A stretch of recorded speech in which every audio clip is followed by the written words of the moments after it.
This video is brought to you by Straight Goods News, Canada's alternative online news source. Visit straightgoods.ca.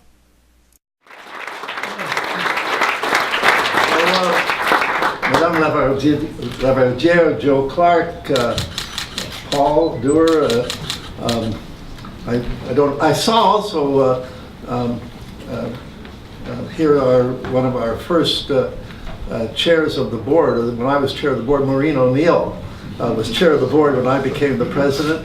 And then Irwin Cotler, the Honorable Irwin Cotler, he was acting chair of the board also during a period of time. This was when he was a professor at McGill before he became involved in politics. So I want to welcome you all here, and I'm pleased to be here. I was asked to say a few words about my period at Rights and Democracy.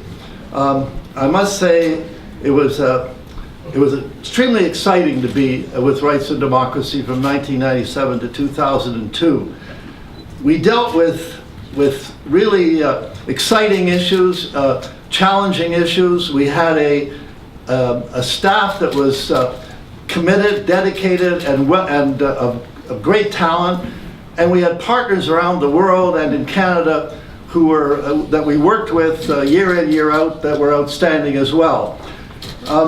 We concentrated, as some of you know, on four programs: women's rights, indigenous rights, the impact of globalization on human rights, and democratic development. We also had an urgent action program to deal with other human rights abuses when they occurred. But there were some projects that were considered high priority projects for us, which I was extremely interested in. One was the development of the International Criminal Court. And we at Rights and Democracy placed a high priority on that. We worked with the International Coalition. We were part of the steering committee of the International Coalition on the International Criminal Court.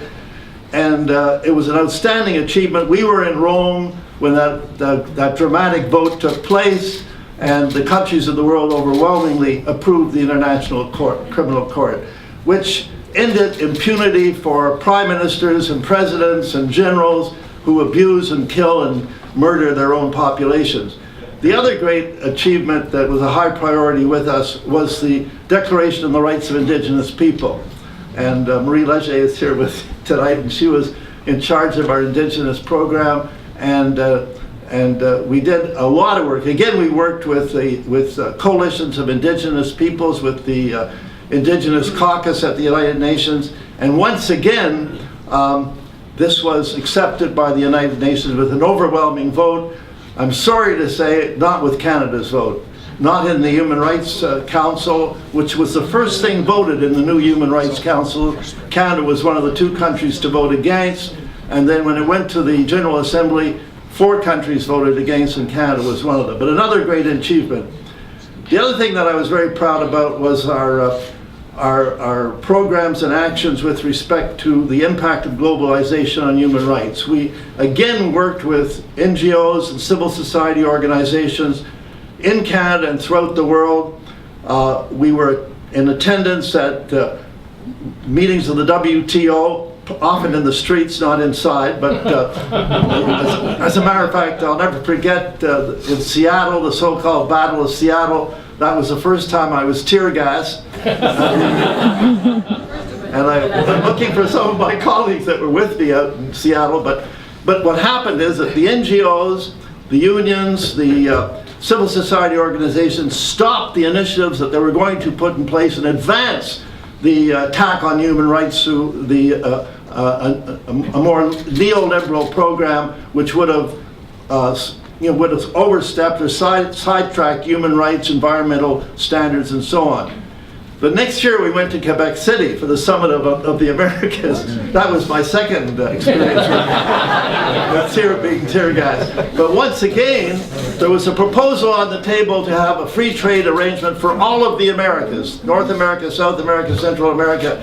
And once again, this time we had a few governments on our side. The new government of Brazil was with us, but they didn't get that done, and they haven't got it done. It hasn't emerged since.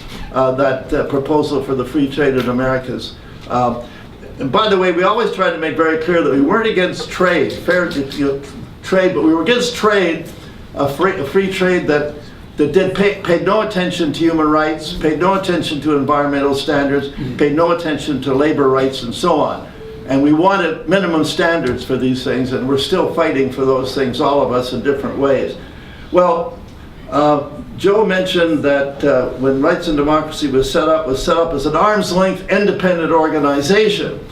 And I want to tell you, during the 5 years that I was there, not once did the government try to stop us from doing things or interfered in any way, even though there were many times, especially on the globalization side, where we didn't agree with the government and we were critical of the government's policy with respect to the WTO and so on. But not once did I get a harsh letter or any type of attempt to interfere with our work.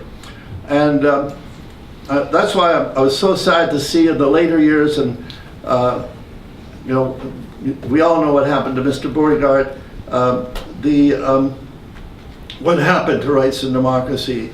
To me, it was a total turnabout of what Joe Clark tried to do. You know, Joe mentioned that he set it up as an independent arm's organization, and to prove his point, he appointed Ed Broadbent as the first president.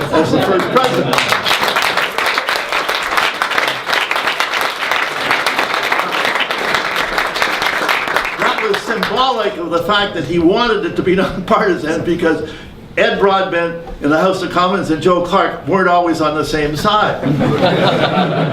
But I think that was a tremendous move by Mr. Clark in trying to say, this is the kind of organization I want. It's going to be nonpartisan, it's going to be independent, it's going to be at arm's length.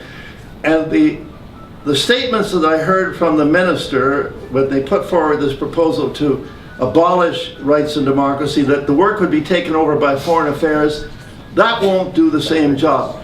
Foreign Affairs always had a program on human rights, but they're subject to their foreign policy, subject to their diplomatic considerations. Rights and Democracy could do things without being hindered or being stopped in any way by the foreign policy of the government or diplomatic nicety.